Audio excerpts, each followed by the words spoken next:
കൃത്യമായിട്ട് പറഞ്ഞ 2014 അന്നിറങ്ങിയ ഒരു പരസ്യം ചിലപ്പോൾ ഒട്ടുമിക്ക ആളുകളും കണ്ടിട്ടുണ്ടാവും. പെട്രോളിന്റെയും ഡീസലിന്റെയും വില കൂടുമ്പോൾ സ്കൂട്ടർ റോഡരികിൽ ഒതുക്കി വെച്ച് ബസ്സിൽ യാത്ര ചെയ്യാൻ നിർബന്ധിതരാകുന്ന അവസ്ഥ. പഠന ചെലവുകൾ കൂടുമ്പോൾ കീശ കാലിയാകുന്ന അവസ്ഥ. വീട്ടു ചെലവുകൾ മുന്നോട്ട് കൊണ്ടുപോകാൻ ബുദ്ധിമുട്ടുന്ന ജനങ്ങൾ. ഇതായിരുന്നു പരസ്യം. പരസ്യത്തിൽ ഒരുപാട് കാര്യങ്ങൾ ഇങ്ങനെ വിശദമായിട്ട് തന്നെ പറയുന്നുണ്ട്. പരസ്യത്തില് ഒരു സ്ത്രീ വന്നിട്ട് വളരെ ഇമോഷണലായി സീരിയസ് ആയി അവരുടെ ബുദ്ധിമുട്ടുകളെ പറ്റി സംസാരിക്കുന്നുണ്ട്. ദിവസവും ആവശ്യമായ സാധനങ്ങളുടെ വില ഇനിയും ഇനിയും കൂടിക്കൊണ്ടിരുന്നാൽ നമ്മൾ നമ്മുടെ കുട്ടികളുടെ ഭാവി എങ്ങനെ കെട്ടിപ്പടുക്കും? അവർക്ക് എന്ത് കൊടുക്കും? വിലക്കയറ്റം ഇങ്ങനെ തുടരാൻ അനുവദിക്കുന്നവരെ ജനം മാപ്പാക്കില്ല. നമുക്ക് സാഹചര്യങ്ങൾ മാറ്റാം, സർക്കാരിനെ മാറ്റാം. BJPക്ക് വോട്ട് ചെയ്യൂ, ഇത്തവണ മോദി സർക്കാർ എന്നിങ്ങനെ വേവലാതികൾ പറഞ്ഞാണ് പരസ്യം. 12 വർഷങ്ങൾക്കിപ്പുറം ആ വേവലാതികൾക്ക് എന്തെങ്കിലും മാറ്റം വന്നു എന്നാണ് എന്റെ ചോദ്യം. അന്ധഭക്തരോടല്ല, അന്നന്നത്തെ അന്നത്തിന് വേണ്ടി കഷ്ടപ്പെടുന്ന സാധാരണക്കാരായ മനുഷ്യരോടാണ് എന്റെ ചോദ്യം. നിങ്ങളുടെ ജീവിത സാഹചര്യങ്ങൾ എന്തെങ്കിലുമൊക്കെ മാറ്റങ്ങൾ വന്നോ? അതോ അന്ന് അനുഭവിച്ചതിനേക്കാൾ മോശമായ അവസ്ഥയാണോ ഇപ്പോൾ ഉള്ളത്? നിങ്ങൾക്ക് ചിന്തിക്കാൻ പാകത്തിന് കുറച്ച് കാര്യങ്ങൾ കൂടി ഞാൻ പറയാം. 193 രാജ്യങ്ങൾ ഉൾപ്പെടുന്ന മനുഷ്യ വികസന സൂചികയിൽ ഇന്ത്യയുടെ സ്ഥാനം 130ആണ്. 2025 ആഗോള സമാധാന സൂചിക അനുസരിച്ച് ഇന്ത്യക്ക് 115 റാങ്കാണ്.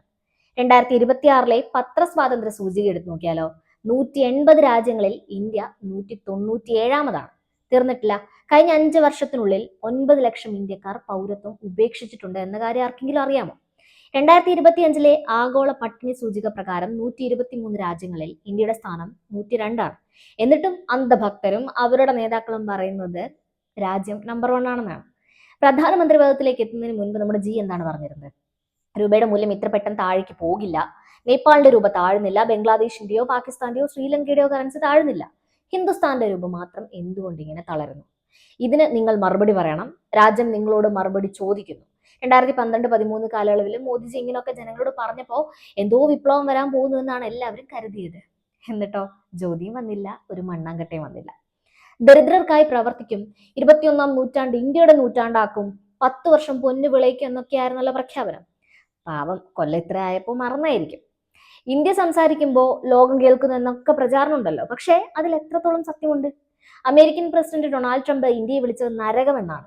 നമ്മുടെ രാജ്യത്തെക്കുറിച്ച് ഇത്രയും മോശമായ പരാമർശങ്ങൾ നടത്താൻ ആരാണ് ഇവർക്കൊക്കെ അനുവാദം കൊടുക്കുന്നത്? ഇത് കേട്ടിട്ടും ഉറ്റ സുഹൃത്തിനെ തിരുത്താൻ പോലും തയ്യാറാകാത്തവരാണല്ലോ ചുറ്റുമുള്ളതെന്ന് ഓർക്കുമ്പോൾ പുച്ഛം മാത്രം. പ്രശസ്തിയുടെ മറ്റു ചില തലങ്ങൾ കൂടി ഞാൻ പറയാം. ഒരു വശത്ത് മോദി ഉണ്ടെങ്കിൽ എല്ലാം സാധ്യമാണെന്ന് പറയുമ്പോൾ മറുവശത്ത് സോഷ്യൽ മീഡിയയിൽ അദ്ദേഹത്തെക്കുറിച്ച് വരുന്നത് തീർത്തും വ്യത്യസ്തമായ കാര്യങ്ങളാണ്. 12 വർഷം പൂർത്തിയാക്കിയ പ്രധാനമന്ത്രിയുടെ അച്ചീവ്മെന്റിനെ എല്ലാവരും വാഴ്ത്തിപ്പാടിയതൊക്കെ നമ്മൾ കണ്ടതാണല്ലോ. വിദേശത്ത് പോകുമ്പോഴൊക്കെ എന്തുകൊണ്ടായിരിക്കും അദ്ദേഹം ടെലിപ്രോംപ്റ്റർ ഉപയോഗിക്കുന്നത്? അച്ചീവ്മെന്റ് ആയിരിക്കും.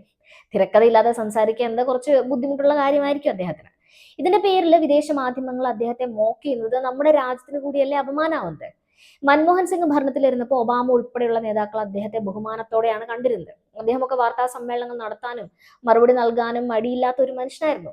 ഇപ്പോഴത്തെ പ്രധാനമന്ത്രിയുടെ മറ്റൊരു അച്ചീവ്മെന്റ് കൂടിയാണ് പത്രസമ്മേളനങ്ങൾ പോലും ഇല്ലാത്ത 12 വർഷങ്ങൾ. എന്തിനേറെ പറയുന്നു, സോഷ്യൽ മീഡിയയിൽ എന്തെങ്കിലും വിമർശനങ്ങൾ വന്നാൽ അതിനെ പോലും പേടിയാണ്. വീഡിയോകൾ ബ്ലോക്ക് ചെയ്യും, ചർച്ചകൾ ഒഴിവാക്കും, അങ്ങനെ എന്തോരം ബഹിഷ്കരണങ്ങളാണ് നമ്മുടെ ഭരണകക്ഷിക്ക്. വോട്ട് പിടിക്കാൻ കയ്യഴിഞ്ഞ് ജനങ്ങൾ സഹായിക്കും, പക്ഷെ ഇപ്പോഴും അടിസ്ഥാന സൗകര്യങ്ങൾ പോലും ഇല്ലാതെ വലയുന്നവരെ കണ്ടത് നടിക്കാൻ പോലും നമ്മുടെ സർക്കാർ തയ്യാറല്ല. അങ്ങനെ 12 വർഷം കൊണ്ട് സർക്കാരും പ്രധാനമന്ത്രിയും കൂടി പറഞ്ഞ വാക്കുകൾ പാലിക്കാതിരിക്കാൻ പരമാവധി ശ്രമിച്ചിട്ടുണ്ട്. ഇത് ചില അന്ധഭക്തരെ അടക്കം ഓർമ്മപ്പെടുത്തിയതാണെന്ന് കൂട്ടിയാൽ മതി. അപ്പൊ ബൈ.